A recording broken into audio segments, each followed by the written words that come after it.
Can you, go to the front? Those who are late, try to squeeze into the front because we need a walkway behind.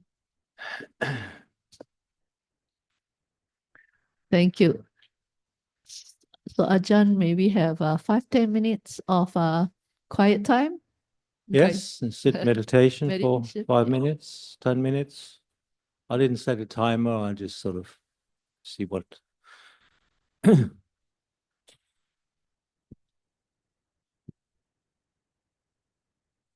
Yes. Just,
Okay, so we can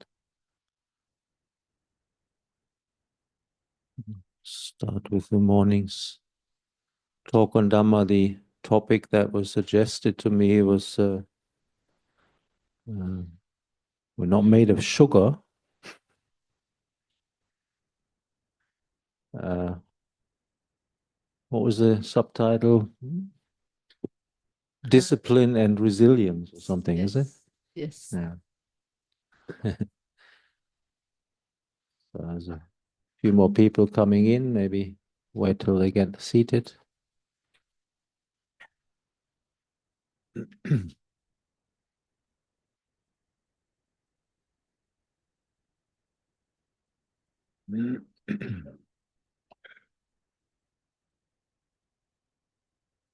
Yeah, it's a big crowd today. I thought yesterday the retreat was full, but it certainly seems more than 100 people today. So very nice to see so many people interested in coming to listen to Dhamma, practice, do some chanting together, meditate. So I keep saying that we're a dying breed. We're a rare breed. So we should all make sure that we maintain a sense of being a family, maintaining harmony among those of us who come together, not only just in this one particular place, but also just among different Buddhist friends in Singapore. You know, whenever the groups are sort of turning into factions and separate, there's always a sense of, yeah, we are this group and they are that group. But one of the nice things I found, I've been coming to Singapore for over 20 years now. It's like when I come, then people who've been around for a long time, they come together, even though they may now be attending different groups. But there's still this sense of, you know, we started this thing together. And sort of Buddhism really took off over the last 2 decades in Singapore, and it's nice to see. So what we can do, it's always good. What can we do together? It's like there's this sutta I just remembered where there's these three monks living together in a monastery, and the Buddha comes to visit, and he says, "Well, how are you maintaining a sense of, you know, harmony, living together, blending together like milk and water?" And the monk said, yes, we do that. And the Buddha said, how do you do that? And one of the things that they said was that, well, I always think, well, why don't I set aside what I want to do and I do what my friends in the holy life want to do? So I set aside what I want to do and I do what my friends in the holy life want to do. And the others said the same thing. And so that creates a sense of harmony. And they did their chores and their work together, mostly in silence, and not necessarily getting into useless conversations. But once a fortnight they came together and they were practicing and discussing the Dhamma for the whole night. So that's what we call the Uposatha nights, the full moon and the new moon. Traditionally the nights where the monks would come together and sit meditation together throughout the night. In some places it's still practiced, but it's again it's one of these things that's fading out. And we can count ourselves lucky because, remember, it's been over 2,500 years since the Buddha's parinibbana, and the Dhamma is still available to us. So it's a very inspiring thought to think that something can last so long. And these days in the world, things don't last very long. Your gadgets or whatever you have, you throw them away after a year because something new comes out. Ideas, views, they change all the time. So the world is changing. I keep saying that on this trip because I notice it myself. It's changing very fast, and a lot of people can't keep up. And a lot of people that try to keep up, they get all stressed out and burned out. So we need to rely on well, the fact that we're not made of sugar. We are actually quite capable of enduring a lot as human beings. Sometimes we forget how resilient we really are as a species, as human beings. So those of you who actually had to endure hardship, I remember certainly the generation of my parents and especially my grandparents still, they had to endure a lot more. They had to endure a lot more hardship in their days, and it made them resilient.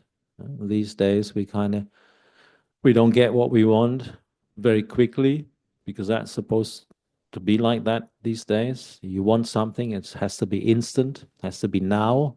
I want this now. And if it doesn't come, you just give up. But patience, remember, the Buddha said, is one of the supreme qualities to destroy those defilements, those unwholesome states of mind. Sometimes we can overcome difficulty and hardship simply by bearing with it, enduring. And what does it mean to bear with, to endure? Some of the things we can't change in life. We just have to bear with them, whether it's illness, whether it's whatever adversaries that we meet with in the world. And sometimes enduring or bearing with means that we stop our minds from this constant oscillation between liking and disliking. I kept telling people on the retreat, and it's the one thing that really draws energy from our minds. This constant need to judge, to evaluate, to weigh, and then there's always this liking and disliking, which are the functions of greed and hatred, basically, in the extreme forms. But it happens on a very subtle level all the time. Our minds are constantly pulled between things that we find attractive and things that we find unattractive. And so bearing with something or enduring something, it means trying to find a space in your mind where you can put aside the liking and disliking, because a lot of the things that we have to bear with, there's very little we can do about them. There's very little that we can actually do to influence them, because they depend upon conditions that we have no control over. So rationally, even thinking about it, we can see that there's very little need for us to express our liking and disliking. We just look on with equanimity and we bear with until this thing has run its course, uh, because all things eventually run their course. Things arise because of causes. They persist for a certain while and then they cease, they end. So people in the world, we celebrate beginnings, the birth of a new child. Oh, isn't he wonderful? Isn't he cute? Isn't he sweet? Yeah, but he's still going to get old and sick and die eventually.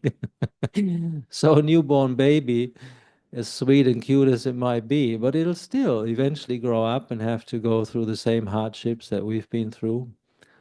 But that's the nature of us, isn't it? We like beginnings. We like the start of a thing, the start of a new year. Happy New Year, by the way. So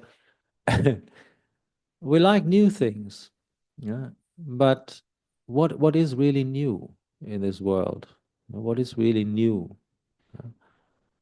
Is again, I keep repeating myself, but it's something that I always carry with me. It's one of the sayings of one of the teachers in Thailand. He said, if you really want something new, and you should take your mind into samadhi. You should take your mind into what we call superior human states. You should take your mind to where it comes together in peace, in silence. That's a state that most human beings never experience. And that would truly be new. That would be exceptional. That would be wonderful.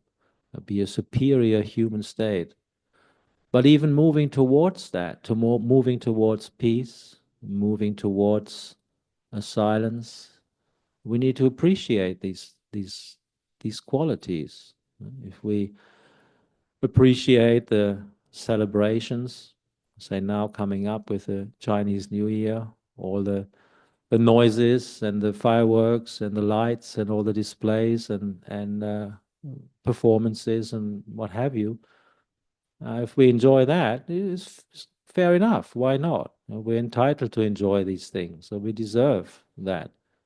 But also, from time to time, we need to find a way of turning inside, finding a place of quiet, stillness, and clarity inside the mind. And you find that in that space of clarity and silence, a lot of the answers that we ask the questions to will come to us. Most of the things that were very important to me, the answers, they always came from a silent mind, from a quiet mind, from a clarity of the mind. So I kept telling people they should be going to these places in Singapore where there is recreational opportunity and nature reserves and go for walks. I went for a nice long walk along the beach in East Coast Park. There's hardly any people because of the rain. We did get a few drops, but it was all right. I mainly got wet from the bottom because we were walking along the beach. Hardly anybody ever walks along the beach. They got these two walkways for the bicycles, the cyclists, and the pedestrians. But hardly anybody walks along the beach. But because it was high tide today, and because of the rain and the monsoon, that the water was very high. So we had very little beach left to walk on. And my sabong got all wet many times from the waves. So, but still, it was nice. It was quiet. It was fairly empty. You have the space around you, and going for walks like that is something that gives us back the strength from, say, the busyness that we experience, perhaps during ordinary days when we have to go to work or deal with our families and relatives. So taking that opportunity, because in the mind we need to appreciate those things.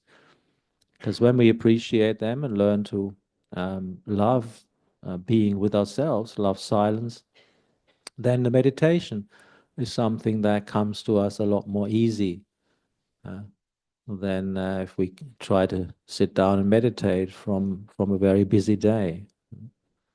So the mind is basically conditioned. So we can recondition ourselves. We can first of all decondition ourselves. And we're not obliged to go along with everything that is supposed to be new and wonderful. We don't need to buy into all the sales reps. We don't need to, listen to all the advertisements and things that people tend to flood us with. Personally, I don't even use a hand phone when I'm in my monastery. That thing I only use for traveling. As soon as I get back to Muttodaya, I put it in a drawer in the office, and I keep it there until the next time I go traveling, because that's really the only time I need it. And I don't want that stuff in my hut, because in my hut in the forest, that's my space. I don't need anybody to intrude on that. And we need to find that space for ourselves, because that's what gives us strength. That's what gives us resilience. Yeah? The running along the so-called rat race eventually just makes us tired. Yeah? But of course, we got to make a living. We have to have a livelihood. We got to be able to function in this very rapidly changing world as well. Yeah? So finding that balance is really what it's all about. As lay people, you don't have the opportunity, like a monk, to just spend many hours by yourself. But you should find that time from time to time, whenever you have the opportunity. And then really teach the mind to appreciate it, teach the mind to love it, to embrace it. Because the mind is conditioned that whatever we appreciate, whatever we tell the mind to abide with for any length of time, eventually the mind will incline in that direction. It's the nature of the mind. Whatever the mind feels is giving it happiness, is giving it some sense of joy and comfort, that's where the mind will incline. But if we seek comfort and joy and entertainment and a lot of busyness, then we kind of miss out on that. And then when things get hard, we don't have the ability to really endure, to really bear with, because we're always looking for something new. We're looking for the change for the better.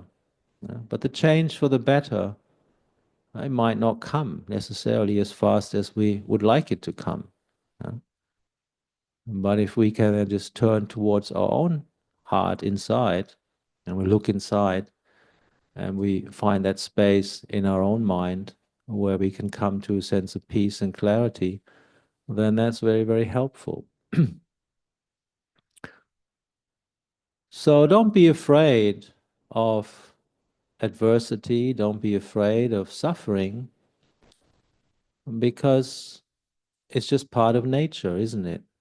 The things that we don't like about life, if we keep pushing them away, if we try to hold them at bay, uh, they'll hit us with even more power when they come. And they will come for all of us. We're all human beings, we're fragile, our bodies are not as tough as we might hope. So eventually there will be illnesses, sicknesses, there will be old age, eventually there will be death. Those are the parts of life, the parts of nature. So when the Buddha said the doors to the deathless are open, may those with faith come forth and practice, he really meant that. but very few people take up the opportunity to actually seek the deathless, to seek the unborn, to seek the uncreated, to seek the unformed, to seek that which has not become, has not come to be. Yeah, we may think as lay people, oh, Nibbana is so far away, but we got to start right in the middle of what we're experiencing now. We start to cultivate this quality that takes us eventually all the way to Nibbana. It may not be in this lifetime, but we're creating the causes and conditions. I've long given up on the a pretty naive hope when I was a young monk to get enlightened very fast and then go back and enjoy myself, sort of thing. It doesn't work that way. You realize, you see the monks around you come and go. Some of them last, some of them don't. Some disrobe after 3 years, 5 years, 10 years, even after 20, 30 years. I've seen monks go back to lay life. And that's okay. That's perfectly all right. And those great monks who do have psychic powers and remember their past lives, and they could look into the lives of other beings, when they see that, they just make comment like, oh yeah, this time this monk has made it into 30 years of a monk. That's better than last time. Last time he only lasted 15 years, you know. So they see it with a completely different perspective, yeah, because they got the big picture. Yeah? They got the big picture because they can recollect past lives. They remember where the karma comes from the past. Yeah? For us, we just have this window, this tiny window of now, and a little bit of the past and the hopes for the future, but we never really get the big picture. So always remember that we've been cruising around samsara for many, many, many, many lifetimes. So we build up a lot of conditions. And the way it works with conditions is like, they're like a latent potential. Let me just think of an example. It's like, say, for instance, some of you have been on pilgrimages to India. Okay, so let's say you've never been to India in your life. And so for the first time, you decide to go on a pilgrimage to India. Okay? Now let's say many lifetimes ago, you were in India, and you created karma in India. We create karma all the time through body, speech, and mind. Whatever action we commit, it's all goes into the big karma box, if you like. Yeah? But it's there as a potential. Not everything we've done in the past necessarily comes to fruition in one lifetime. How could it? With all these lifetimes. But there's a potential there. It's what we call bhava. Becoming. It's the becoming. The past, the present, and the future, in that sense, are one. What we're experiencing now is the results of the past, and the way we react to it now will condition the future. So past, present, and future, they are what we call this bhava, this becoming. And so you go to India for the first time, and all of a sudden you meet up with the possibility of that karma from the past coming back at you. So when I first went to India, people said, "Oh, India is not a different country; it's a different world. It's a different planet, actually. You know, it's completely different." So beware, and it's culture shock and all this kind of thing. Because the holy places, remember, they're in the most poor, the poorest provinces in India, Uttar Pradesh and Bihar. And so I went to India, and I loved it. It was great. The first time I went, I was a monk. I didn't have any money. I only had it was my alms bowl, and I had a couple of plane tickets, so I could cruise from one place to another, and then find my way to Perth. This was before I went to Perth in '93, winter of '93. It could be January '94, can't remember. Anyway, a long time ago, and so I was walking on alms round in Varanasi, and by myself, no money, nobody there to help me. and I got enough to eat. I got enough to eat. I found a place to stay. Uh, I just kept going, and it was wonderful. So obviously, the karma that I'd created with India in the past, yeah, knock on wood, so far, so good. Yeah. But other people, they go to India, they get sick like a dog.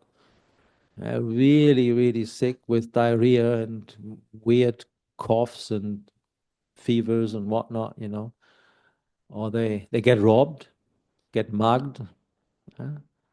So that's how karma works, isn't it? We create the potential. And usually we think when we commit an action that it goes into the past. But no, it just remains there in this bhava, in this becoming, as a potential. So eventually in the future, it'll come back at us. And that's why the Buddha recommended, he said, well, the more good you do, uh, the less likely it is that the bad will catch up with you. If you didn't do much good, then it's likely that the bad things come to the forefront and you have to experience the results of those. So it's like our actions. uh, We need to really find a way of taking responsibility for our actions and standing our ground, especially this day and age where there's a lot of demand, say in our workplaces sometimes, to not do things according to the way we know it would be morally correct. And so it's difficult for us to be a good Buddhist. And I really commend all of you for trying and for keeping the precepts, because that's really what is the ticket, as it were, to human birth, isn't it? The Buddha said there's a lot of, well, it's not the Buddha who said it, but somebody, can't remember, but I liked it anyway. He said there's a lot of two-legged beings walking around, but don't fool yourself into thinking that they're all human beings. Some of them are just two-legged animals. If you see that how some people behave these days, even in the holy sites, that last pilgrimage I made to India, I kind of said, "That's it. I'm fed up. I had enough." Yeah. Because I mean, people in the holy place, they were behaving like hooligans on a football stadium. Literally, like, you know, yeah, like elbowing their way into the Mahaparinibbana temple. And uh, I saw this group of monks walking around the Chedi, really fast, but they weren't actually mindfully doing a circumambulation. They were looking at their handphone while they were walking around the Chedi. It's just like, what's going on here? You know, So all the privileges that we had when we first went to India many years ago, I was telling people today, there's this beautiful balcony up on the first level of the Mahabodhi temple in Bodh Gaya. So when you go in, you go down to the shrine where the Buddha image is, the Metta Buddha. But before you go down there, to the right and to the right and left, there's some stairways going up for those who've been there. You were allowed as a yogi in the old days to go up there. There's a beautiful meditation room, and you can actually walk all the way around on this square balcony under the Bodhi tree. It's beautiful. Now these days, nobody's allowed to go up there anymore. There's all this security. You have baggage checks like on the airport.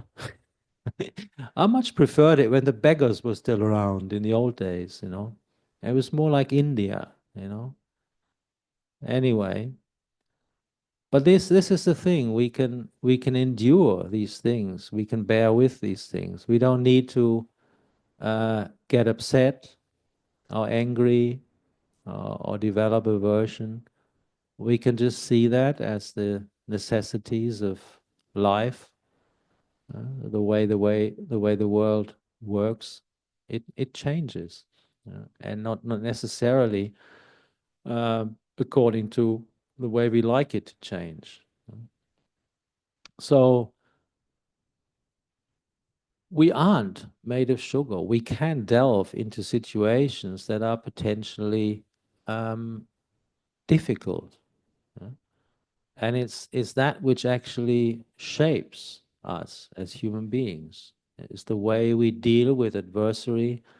Because there's this one line I remember. I used to also do a few of these Goenka retreats when I was just a young monk after about 7 years, and I went to India because a lot of people in Thailand had done these retreats, and I went to India and I wanted to try it out.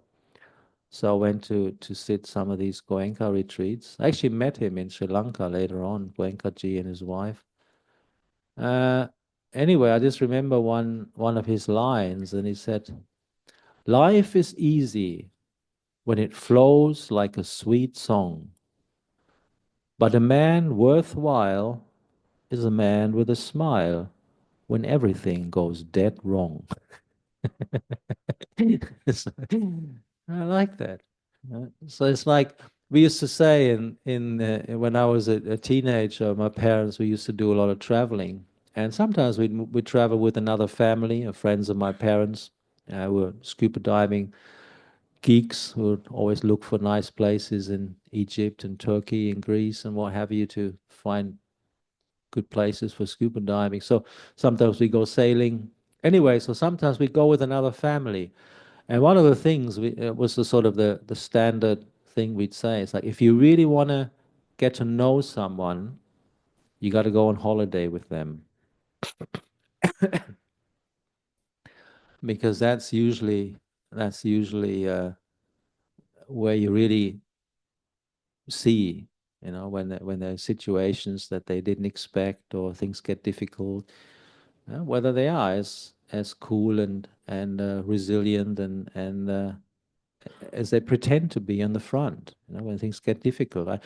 In the old days, there was a lot of hitchhiking, tramping. I don't know if people do it anymore these days, but I used to do it a lot when I was young. And hitchhiking with someone is the best way to get to know how resilient they are.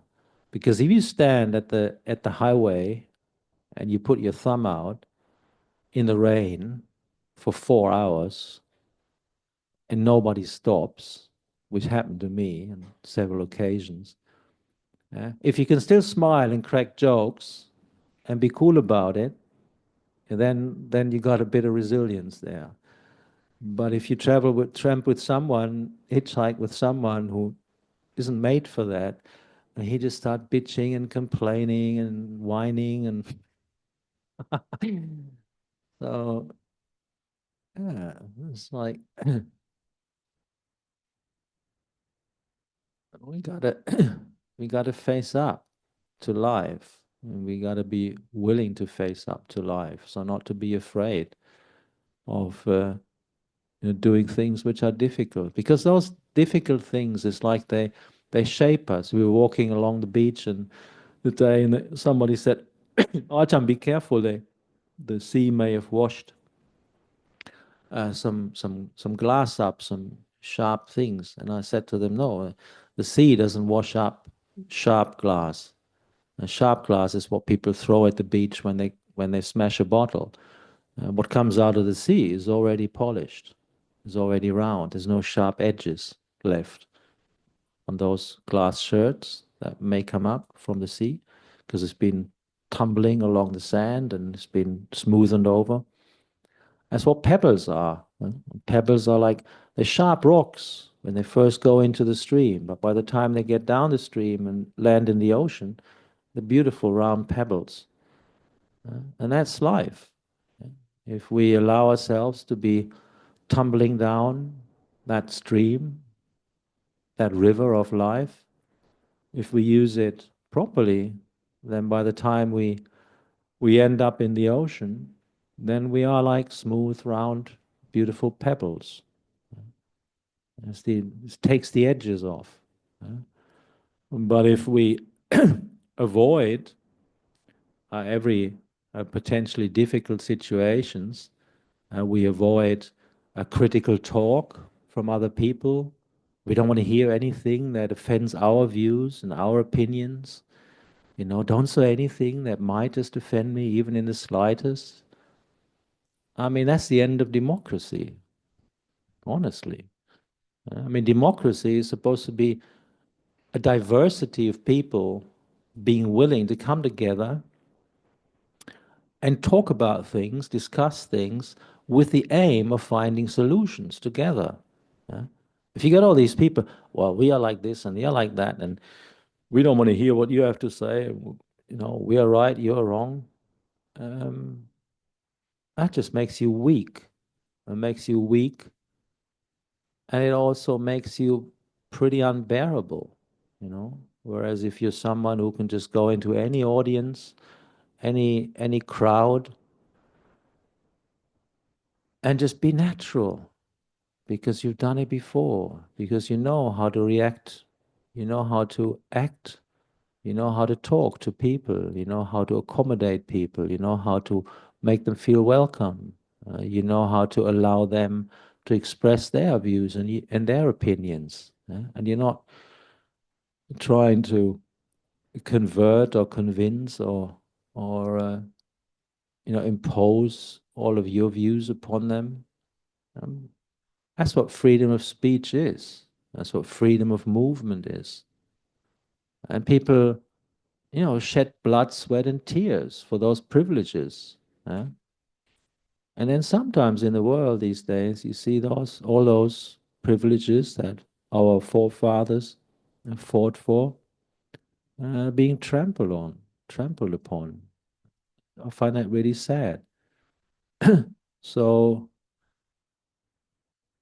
maintaining that sense of humanity, preserving our humanity, is something that we really need to strive for. Otherwise, soon there won't be any freedoms left.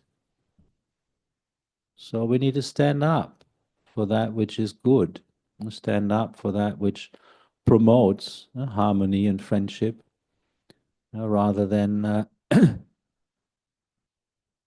calling dissension and splitting people. That's why when the Buddha talks about right speech, I think I gave at least 3 talks on right speech, so I won't give another one today. But just to recapitulate that, one of those aspects of right speech is where the Buddha says it's not just lying that's breaking the precepts, yeah? But there's also diversive speech, like backbiting.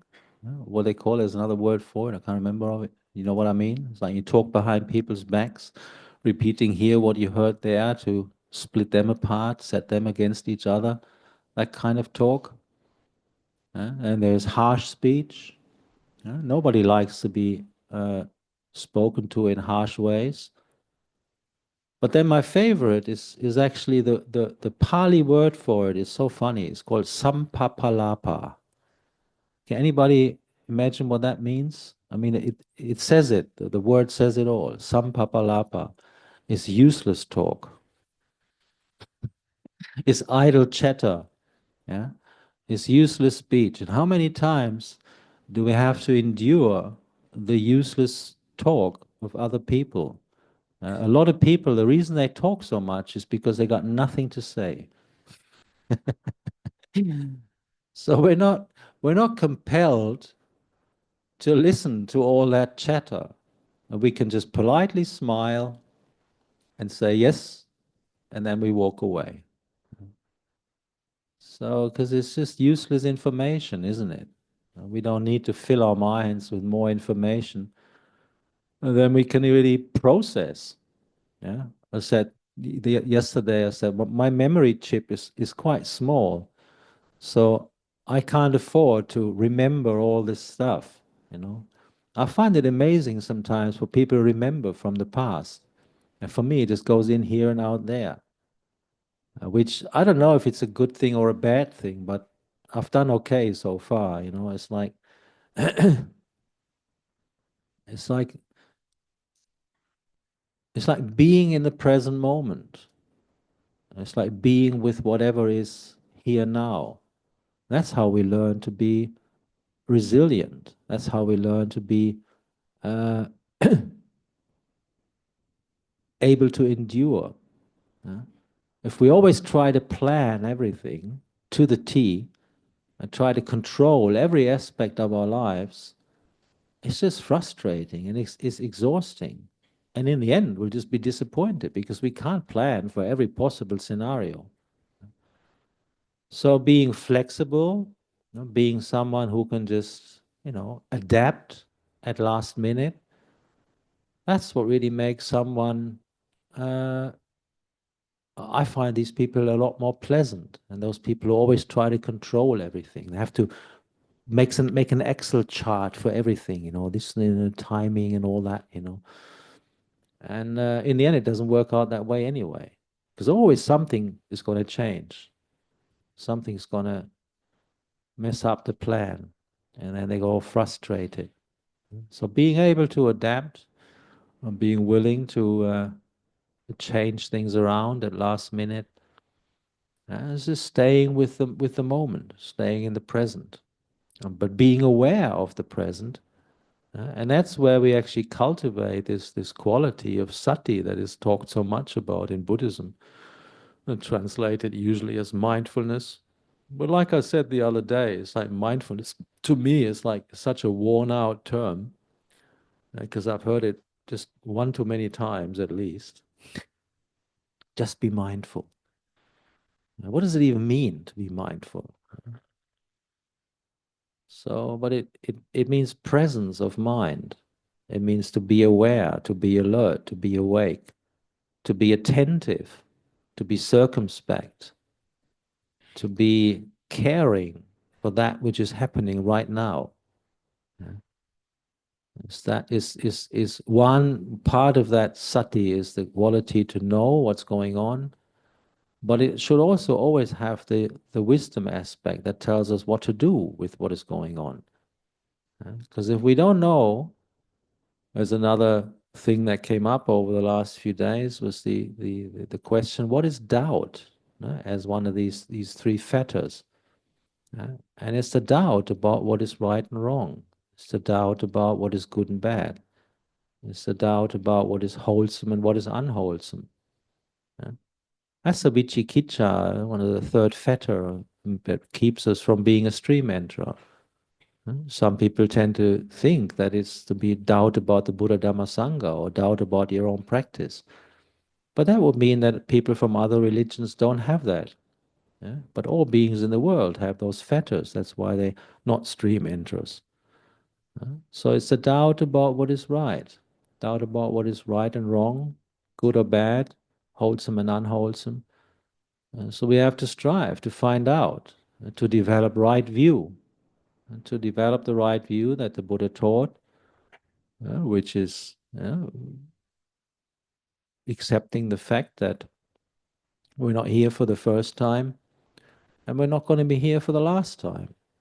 So we've got to take responsibility for our actions. We've got to do what we know is good and what will create the causes for goodness to arise and happen to us in the future. And then we're on the right track. Then we started embarking on this eightfold path, because it starts with right view. It starts with right view. If we don't have right view, then everything that follows is wrong. Wrong thinking, wrong talking, wrong action, wrong livelihood, wrong effort, wrong mindfulness, wrong concentration. So if your views aren't straight, if your views aren't in accordance with the Dhamma, then everything is wrong. So the right view should at least give us the confidence in things like rebirth, karma, cause and effect on the level of virtue, that our actions actually have consequences, and that we got to take responsibility for our actions, therefore.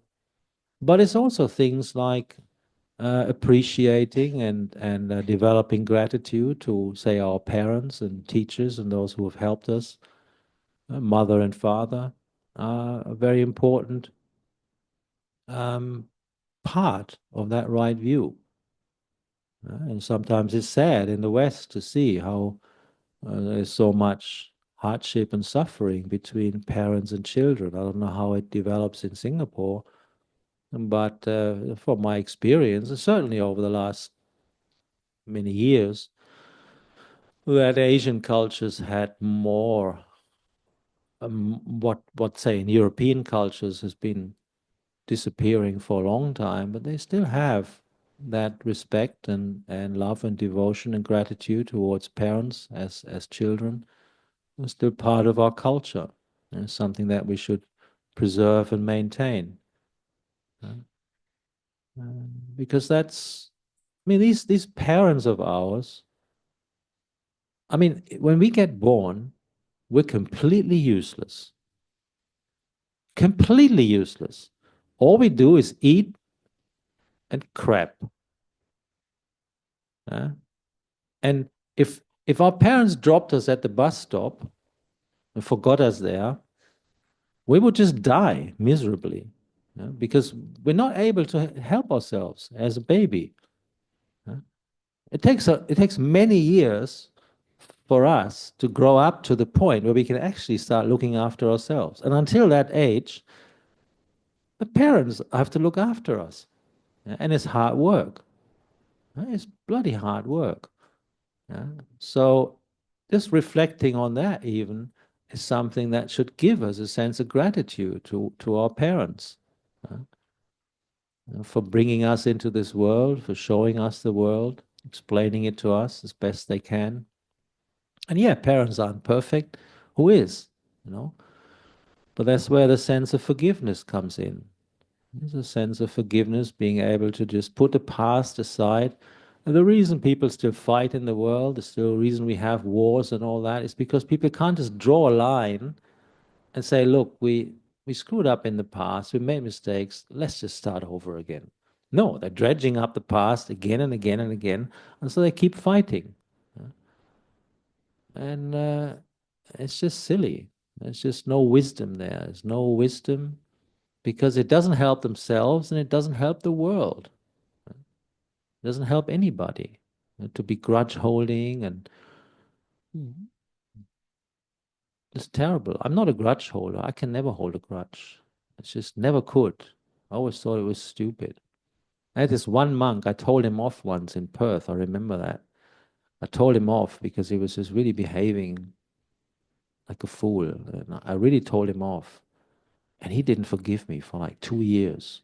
He didn't speak to me for 2 years. I still think I was right, though. so, so be willing to forgive when people make mistakes. People are not perfect. But that's the thing, is we take everything so personal. We take everything so personal, and most of the time it actually isn't meant personal. It's just people's defilements lead them to say or do things that affect us in unpleasant ways, and then we think they did it because of us. Sometimes it's actually not the case. I've had it so many times that I sort of thought about it. Why? How could he do this? Why? And in the end, it turned out it was a complete misunderstanding. So there's a lot of misunderstanding in the world, and that partly or mainly comes from the fact that people aren't willing to communicate. If you see a problem, if there's a problem in your family, with your husband, your wife, your children, your friends, and talk to them, approach them at the right time, at the right place, in a pleasant surroundings, and talk about it. And you find most of the time the problem is resolved there and then. But if you keep holding back and you not say anything and it just kind of keeps dragging on, then after a while it just becomes almost impossible to talk about these things. You find it just turns into a real problem.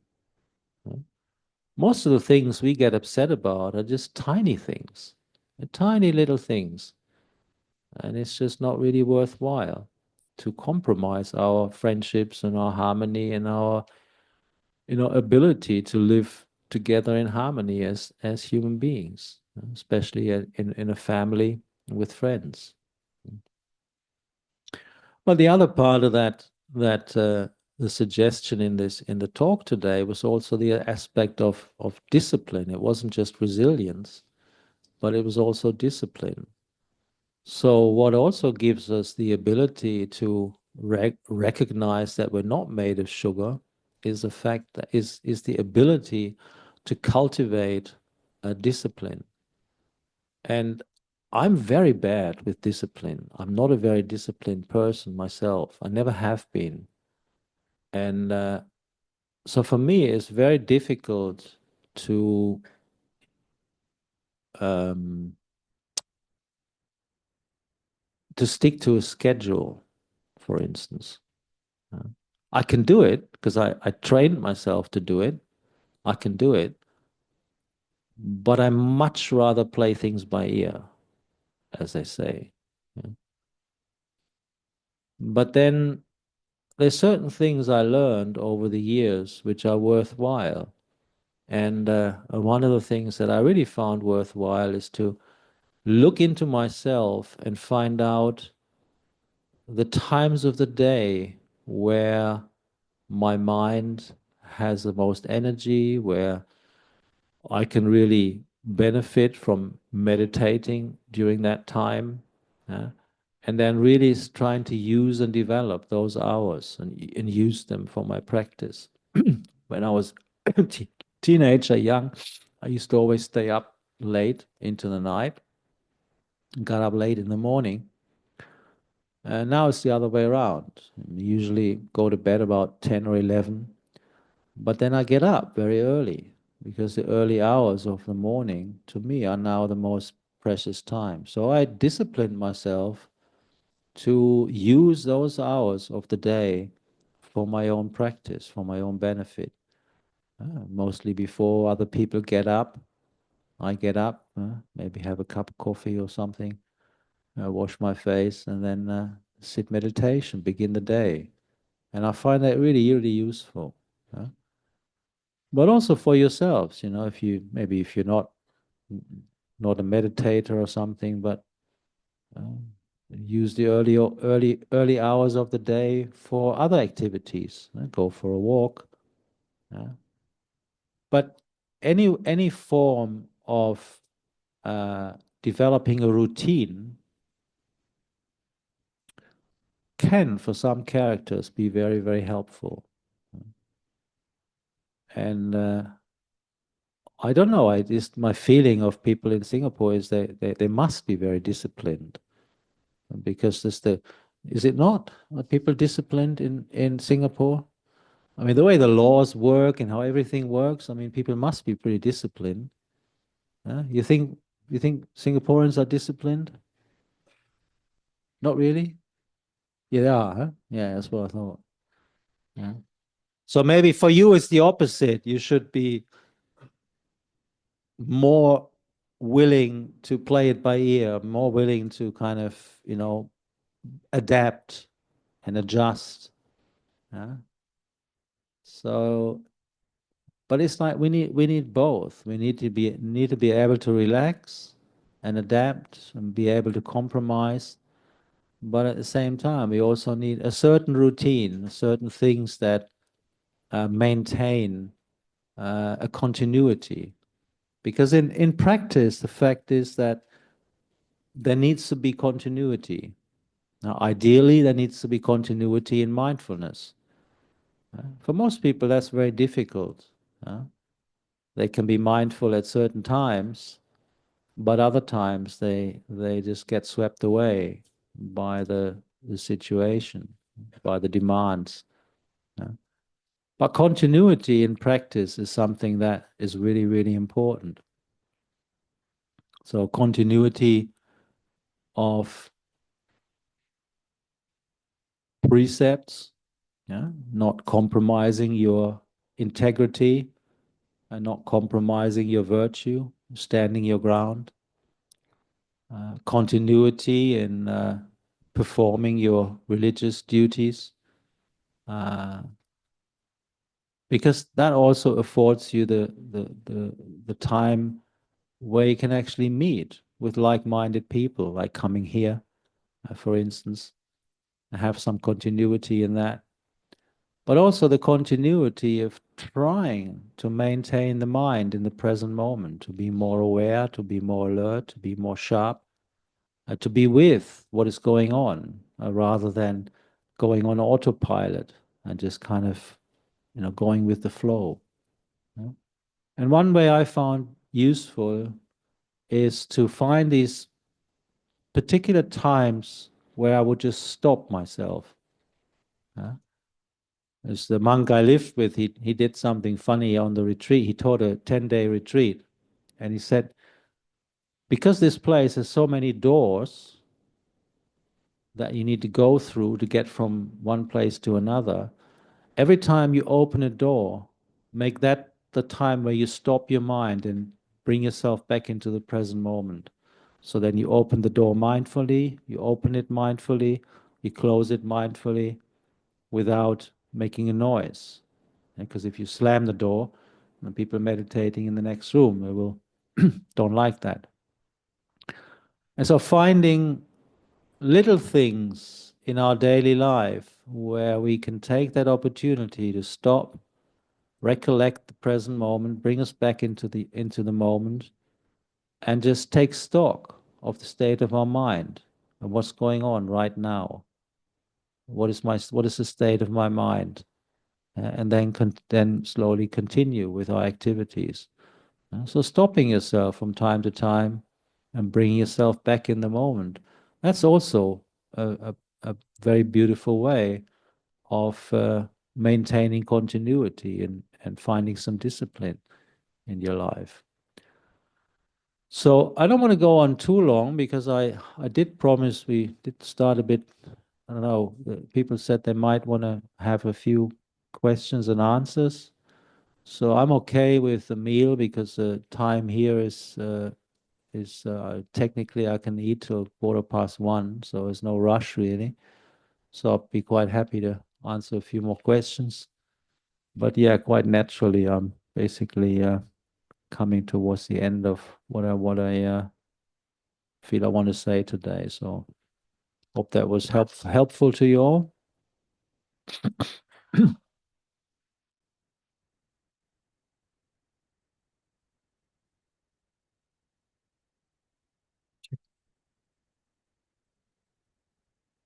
Thank you, Ajahn. Any questions from the floor? Oh, one, two. Okay, nearest first. Thank you, Ajahn, for your sharing. I do have a very naive question regarding the right speech. So normally maybe for myself, usually we'll engage in small talk for socializing or to build rapport. Do you see it as a purposeful talk or just an idle talk? Sorry, what was that last? I didn't get it. Okay. I was asking a question regarding the right speech. Yeah. And it's with regards to, let's say, for myself, I will do some small talk to socialize with others, and maybe to also to build rapport. So is it considered as a kind of like a purposeful talk, or is just an idle talk? I don't know I don't know what you consider small talk. It's like, but yeah, generally small talk. It's quite interesting if you look at the suttas. When there were people coming to see the Buddha, they have this stock phrase in the beginning. When they first come together, they pay respects, and then they have this phrase which is something like, and after this courteous and amiable talk was over, then he asked the question. So there's always this sense of, well, you come to see the Buddha, or you come together, you don't delve into the deep end straight away, but you make some what you call small talk, which in that sense courteous and amiable talk. It means like friendly, a friendly and conducive talk, just to get to know one another, exchanging, small information, pieces of information, yeah? And that is considered polite, and that is considered appropriate, yeah, rather than just delving into the problematic or the deep end straight away. Yeah? But it's something you have to find out for yourself, because small talk, it usually is more tiring. It's more, you find it's more, yeah, if it's really chit chat. I personally find it tiring, yeah, because it doesn't really mean very much, yeah. But if it's just a few, friendly words exchanged to get to know one another, I think that's appropriate. Yeah. So, yeah. Thank you, Ajahn. Other question? Thank you, Ajahn, for the teaching. As a monk, you are only allowed to wear a few layers of robes. I was just wondering, how can you endure and survive the cold temperature in winter time, especially in Germany? Thank you. No, it's the allowance is not that as strict as some people may think. There's under the ascetic rules, what we call the Dhutanga practices, then we only have 3 robes. Yeah? But we definitely have these 3 robes determined, which means this is determined as my upper robe, my double layer robe is determined as my outer robe, and the one I wear underneath is determined as my lower robe. So these are the 3 determined robes, and I have to be with them, say, at dawn. I have to look after them. So they're like my proper set of robes when I go out. But say in Germany, for instance, I have another lower robe which is much thicker, and I also would this one is really thin. That was given to me 2 years ago in Thailand, but in Germany the one I used to wear in the winter time is a little bit thicker than that, but that's now worn out. I have to make a new one when I get back. But I think the question is, can monks wear, say, long johns, long underwear? Yes, they can. They can wear thick socks. They can wear beanies. They can wear gloves. I can wear thick sweatshirts and jumpers underneath. So when I go on alms round, say on a Wednesday, and stand in a marketplace in this little town called Kulmbach, and it's minus 15 degrees for half an hour, that's pretty cold. Yeah? So if I were to go there like this, then no way, So I do have a proper set of proper sort of boots, for the proper boots that I can wear. I can wear socks. I got a very nice alpaca beanie, which is so warm that I actually can only wear it when it's more than minus 5 degrees. Even around 0, it's just too warm. My mom made it for me many years ago. Yeah. So, yeah, we do have woolen stuff and stuff that we can wear. So it's not a problem. But the general standard is for monks, this is always the top layer. So you can look like a Michelin man underneath, but the outer thing is always the robe. So you wouldn't walk around in a sweater. You wouldn't walk around in, I don't like long johns. I literally only wear them. I mean, it has to be at least minus 5. Yeah. Above that, I don't wear them. If it's minus 10, minus 15, I wear them. But then I wear long socks that go up till under my knees, because I don't like these long johns sticking out of my sabong. It looks stupid, I think. Yeah? So it's like maybe I'm a bit, what's the word, vain in that sense. But it's like I don't feel very monkish when I have these long johns sticking out there, So yeah, I mean, I don't like long socks, but when I wear long johns, I wear these long socks. So at least that's all people see is the long socks. Yeah. So anyway, it's something you kind of feel your way around, and after a while you feel what's appropriate and what's not, you know. So yeah. Thank you, Ajahn. Next, from that side.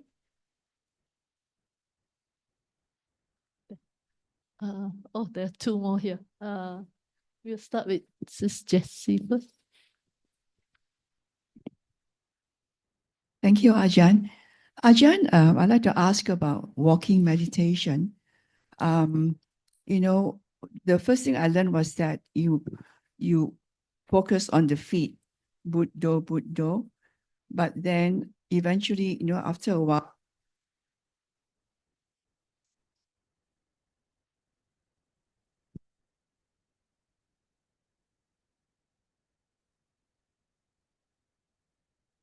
while doing the walking meditation, I would focus on left, right,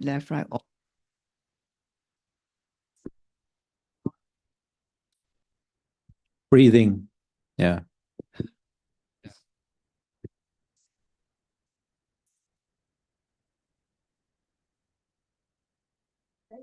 go back to breathing again. Mm-hmm. So when I have turning, the breathing will change into Buddha again, left, right, left, right. So is it okay if I, you know, keep on switching from breathing to No. Buddha, Buddha? No, find out what's the one that's better for you, because I used to do the same thing. I was told, you know, supposed to watch your feet, you're supposed to say Bhutto, yeah, but because I used to use the breath right from the beginning. The breath is so natural. Every time I've got nothing to do, I go back to the breathing. It's just the way that my mind works now. And so for me, walking, it was like trying to coordinate the Bhutto, the breath, and the feet. Yeah? And when I told that to Luang Por Plian, one of the teachers in Thailand once, he laughed and he said, no wonder you don't get peaceful. Because you got three meditation objects. You got the feet, you got the breathing, and you got Bhutto. You got to choose one. So, but I keep telling people the reason that it is actually good for beginners to, when they use the breath with Bhutto, yeah, is because the mind is still so dynamic, agitated, lots of thoughts, that it's okay to use a meditation word with your breath, because the breath for most people is too subtle in the beginning. They find it hard to maintain just the awareness on the breathing. Yeah? So they use Bhutto, Bhutto with the breath. And that's good. But you have to know that eventually one of them has to drop. So once your mindfulness gets strong enough, the Bhutto falls away by itself. Because Bhutto means the one who knows. If you already know, you don't need the Bhutto anymore. You stay with your breathing. And with your walking, it's the same. If you find that it's more helpful to stay with the walking, with the feet, forget the Bhutto, forget the breathing, stay with the feet. But if you find that naturally you're going back to your breathing because that's what you've been practicing, like me, then forget about the feet. No? Like Kuchanton once said to me, the legs know how to walk, you don't have to pay attention to them. Yeah? You don't have to pay attention to your feet, they know how to walk. Yeah? Pay attention to the mind staying in the present moment. But the mind in the present moment, most people don't know where to look because they don't know what their mind is. Yeah? So they need an object to know, to put the knowing, the mind, onto one object. So use your breath. If you find that, I watch it in the heart, here, I feel it, the breath when I get in and out. So you can do walking meditation, watching the breath somewhere in your heart, or just in your mind, knowing whether you're breathing in, knowing whether you're breathing out. Yeah? But if you find that the feet are more helpful to maintain your awareness in the present moment, stay with the feet. Yeah? So in the beginning, you can use the Bhutto, either with your feet or with your breathing. But eventually, when you feel, oh, I'm peaceful enough now, there's enough mindfulness, I know my breathing, or I know my feet, you can drop the Bhutto. Or you can drop the Bhutto and the breathing, the breathing and the feet, and you stay with Bhutto and forget and disregard your feet, disregard your breathing, and just stay with Bhutto. So either one is good. Yeah. And I know monks who've done just Buddha while walking, without the feet and the breathing. I know some who did the breathing. Yeah. So, but in the beginning to have two is okay. Try not to have three. Try to have two, but eventually settle down with the one that you feel most comfortable, and then the other ones fall away. All right? Thank you so much. Okay. Thank you, Ajahn. Morning, Ajahn. I have a question, maybe an advice to somebody that's trying to, someone who is trying to improve himself, but he is like myself. I'm lacking discipline and perseverance. So, what kind of advice would you give me? Thank you. Well, develop discipline and perseverance. It's not rocket science. Yeah, it's not rocket science. It's basically the continuity factor, yeah, is what helps. So whatever you want to develop, you need to have a routine, a continuity. Yeah? And part of what practice is like going against the grain, going against your desires, going against your defilements, going against sometimes what you like, what you dislike. Yeah? So it's like if you make a determination to do certain things at a certain time, you try to stick to that timetable.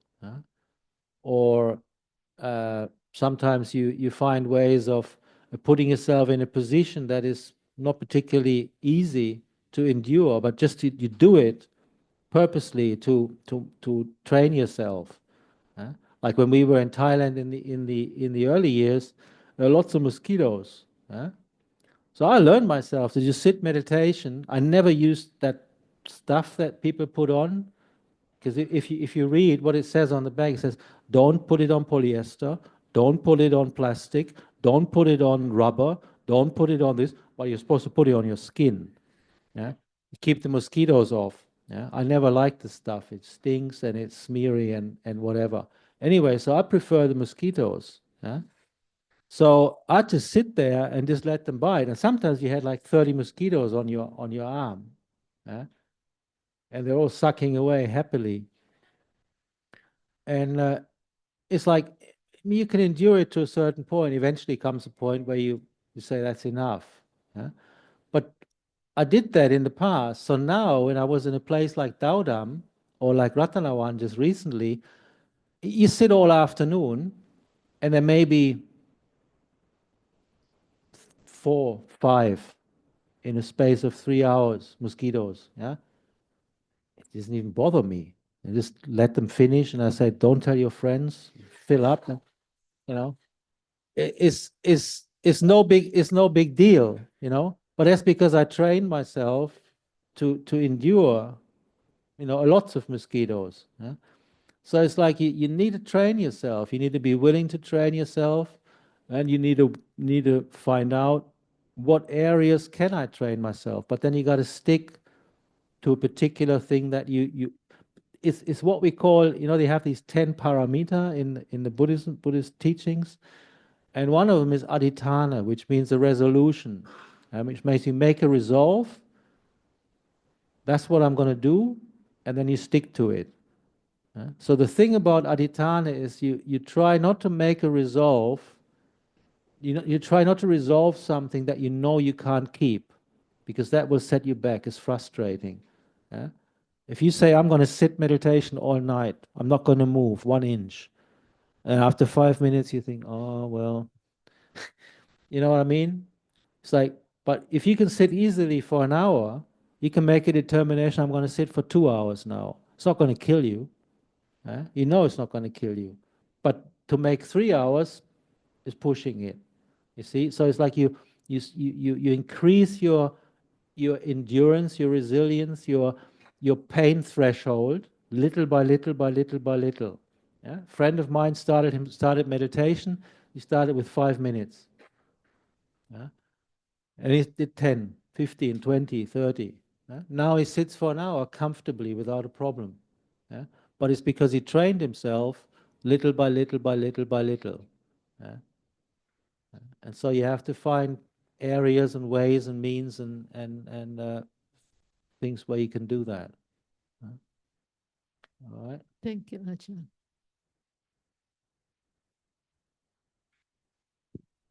Good morning, Ajahn. Can I just ask a question? I think in your previous sessions, you mentioned about how we can let go of the self when the mind that knows the knowing mind. Could you explain a little bit further? Thank you. Yeah, I think that would take another hour to do properly, but I can Yesterday. do the short version.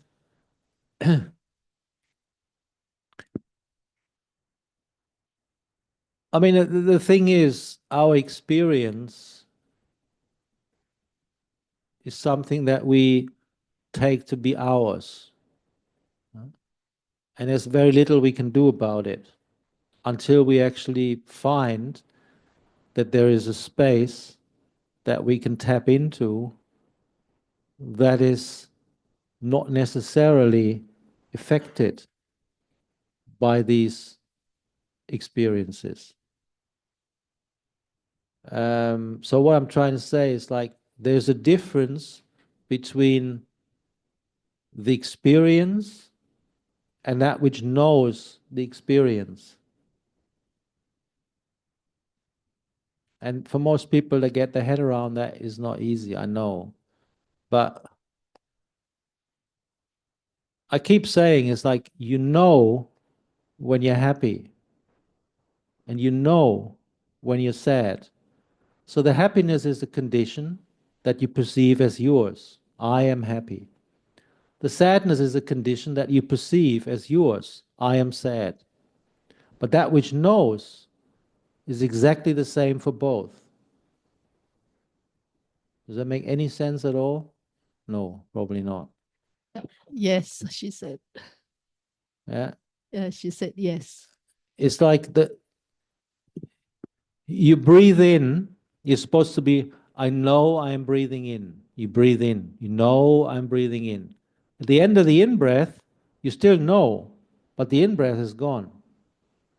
Before you breathe out, aha, I know I'm breathing out. Then you breathed out, you still know. Or you cite Bhutto. Bhutto means the one who knows. You breathe, Bhutto, Bhutto. The end of to, you still know, but you're not reciting Bhutto, but you still know. So consciousness, the mind, the heart, the knowing is all the same on that level. It's the quality of knowing, it's the ability to know. So what I keep saying is that our other senses, they don't know.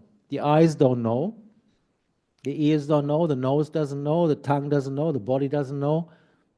The only thing that knows is the consciousness element. The four elements of earth, air, water, fire, space, they don't know. They're dumb elements. So the element of knowing is consciousness. That's what the mind is. That's what the heart is. That's what we're supposed to purify. That's what we're supposed to liberate. It's that knowing, that mind, that heart, that consciousness, if you like. So finding out what consciousness is, not through looking at the objects of our consciousness, but to try to get a feeling for what is consciousness itself. What is the quality of knowing? What is that which knows? And then if you want to let go of self, once you reach that one who knows, you still identify with it. I am the one who knows. So you let go of the I, and that's the end of the story. That's Nibbana. But that quality of knowing needs to be cultivated, developed, cherished, by first of all on the level of mindfulness. Being present, knowing the present moment in silence is getting you there. People had no clue what Ajahn Brahm was talking about when he was talking about present moment awareness and then silent present moment awareness. Try to be silently present aware. Try to be aware of the present moment in silence. Try to do that. The mind goes crazy because it doesn't know where to look. It doesn't have an object to hold on to. As soon as you hear, Bhutto, Bhutto, okay, I can do that. Bhutto, Bhutto, Bhutto, Bhutto, Bhutto. Yeah? But trying to be aware of the present moment in silence, there's nothing there. There's just the knowing. I did that, and I found out I arrived at the same space in my mind that I would reach through watching the breath for a long period of time. But in the end, it comes down to the fact that the knowing is the knowing, the object is the object. They're two different things. The mind is the mind, conditions are conditions. If we side with conditions, take them to be me, mine, self, conditions change, we suffer. It's not rocket science. Yeah? But if we side with the knowing and develop that knowing, then we can experience the knowing and we can see things arising and passing away in that consciousness, in that knowing. Yeah? But we don't believe them anymore so much until we don't believe them at all. We can't trust them. They're not me, not mine, not a self. They're conditions. They arise because of causes, stick around for a while and then cease. But the knowing doesn't arise, it doesn't cease. Just changes objects. So try to develop that knowing, try to develop that awareness. And you do that by, checking out the space, for instance, between thoughts. You don't have to think continuously. There is space between thoughts, and that space is empty. There's nothing there, but you still know. You cultivate that, you develop that, and you have a space that you can retreat into. You have a refuge. You've got a place you can call home. Everything else just arises and passes away. But you can retreat into that space of emptiness, of silence, of just pure knowing, then there's peace there. So anyway, I think that's probably as much as we can do, unless there's any more really burning questions. One more, okay, one more burning question. One. Last one. It's always one more. Yeah, thank you, Ajahn, for the talk and for answering all of our questions. So my thought is, so as lay people, one in terms of resilience, one thing is being able to, as needed, take care of any friends or family members or relatives or parents who have various health problems, sometimes chronic health issues that can require a lot of care. Is this something that monks and nuns also have to deal with? And do you have any advice on how to be resilient in that context? As a monk, in terms of looking after relatives, parents, yes, and monks do have a choice. I mean, there's nothing in the Vinaya to prevent a monk from taking care of their parents. There's some issues with your mother in terms of, technically you're not supposed to be alone with a woman, not even with your mother. But I think it's just a very personal thing. So I've known monks. A very senior monk in our tradition, he literally did everything for his mother, and thereby, yes, technically did commit certain offenses, small offenses, by being alone with a woman. But there is, for instance, there's the mystery that, or the misconception that as a monk you're not allowed to touch a woman, which is not true. You're not allowed to touch a woman with lust in your mind. So if the motive is lust, the intention to touch her is with lust in your mind, and that's a serious offense. If you do it out of familiar affection, then it's a smaller offense. But technically, you can hold an old lady back from running into the streets to be run over by a bus, and there's no offense at all. I mean, so the Buddha wasn't stupid. He just tried to prevent monks from committing a serious offense. Yeah. So that's one misconception. So yeah, but then I know other monks who said, well, at my stage in the practice, I don't find I can do that. And so they looked after their parents in other ways, set them up in a decent home, or had people come to professional care to look after them. So I think that it's a very personal, very individual choice that monks will have to make, that I will have to make, not in the not too distant future. My mom and dad are 85, 86. So it's creeping up on me there. Yeah. So it's not something I look forward to, but that's part of life. Eventually have to make that decision. Yes, thank you. That helps. Okay. So don't be afraid. The people I know, very, very dear friend, a friend of mine, he's not a monk, he's a lay person. He's looked after many, not many, but at least a few.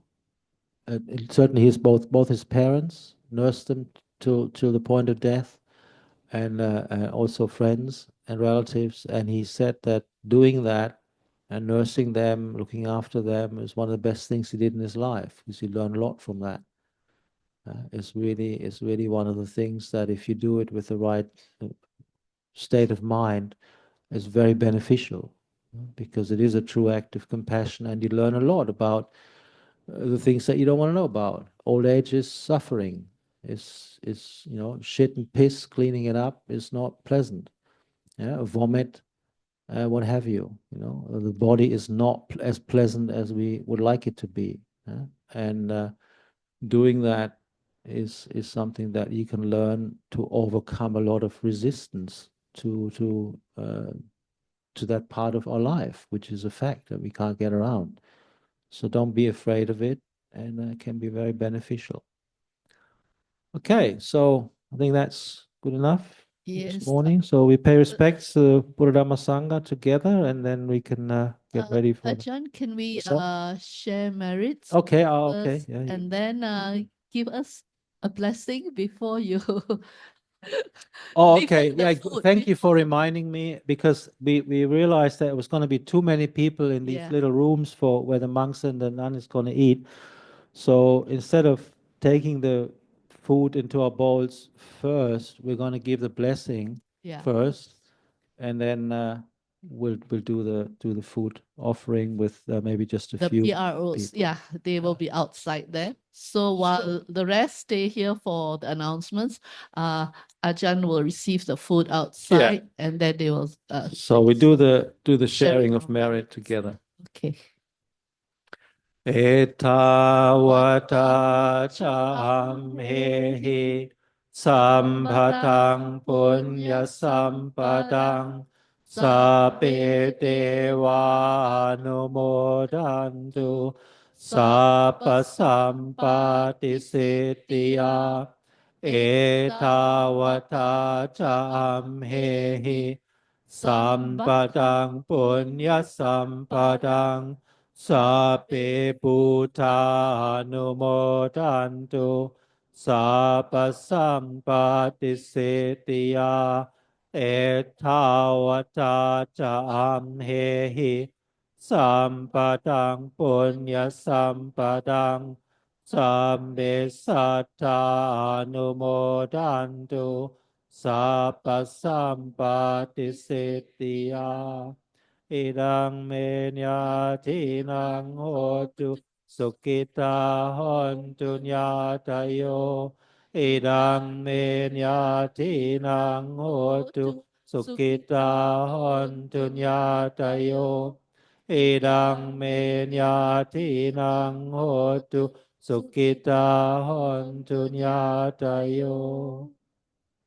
Sadhu, sadhu, sadhu. So I give the Anumodana for your offerings, generosity, food, but also for being here and being interested in Dhamma. And it's an act of appreciation and what we call mudita chit, which is sympathetic joy. So I rejoice in your goodness. And if you want to share merits as I chant the yatha with those who've passed away or have departed, then please do so. Yanha varivaha pura paripurenti sakarang เอวะเมวะอิโตเดนังเพทานังอุปกัปปติอิจิตังปัตติตังทุมหังกิปะเมวะสมิจจตุสะเปโพเรนตุสังคปาฉันโดปันนรโสยธามณิโจติรโสยธาสัมมิทิโยวิวาจันตุสัมมาโรโควินาสตุมาเตปวันวันตรายโยสุขีติกายุโกภวะอภิวาทนาสิลิสนิจังวุตาปจายโนชัตตารโอธัมมาวัฏันติอายุวันโนสุขังปาลังมาวัตุสัมมามังกาลังรักขันตุสัมปเทวตาสัมปบุตธานุปาเวนัสตตาสสติปวันตุเตภวัตุสัมมามังกาลังรักขันตุสัมปเทวตาสัมปธัมมานุปาเวนัสตตาสสติปวันตุเตภวัตุสัมมามังกาลังรักขันตุสัมปเทวตาสัมปสังฆานุมาเวนัสตตาสสติภวันตุเต Sadhu, sadhu, sadhu. Thank you, Ajahn, for your days of sharing the Dhamma with us since Friday and yesterday's retreat and today. Thank you for accepting our invitation. We are most appreciative and grateful. So while Ajahn and Ayah let us pay respect first.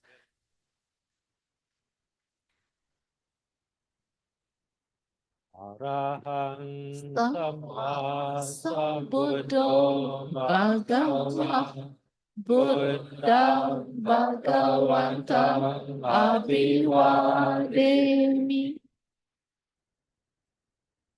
Swakato Bhagavata Dhammo Dhammang Namasami Supatipanno Bhagavato Sāvaka Sangho Sangham Namami. Before Ajahn and Ayah leave, let us pay respect. Wait, where is Ajahn? Okay, let us pay respect to the Sangha.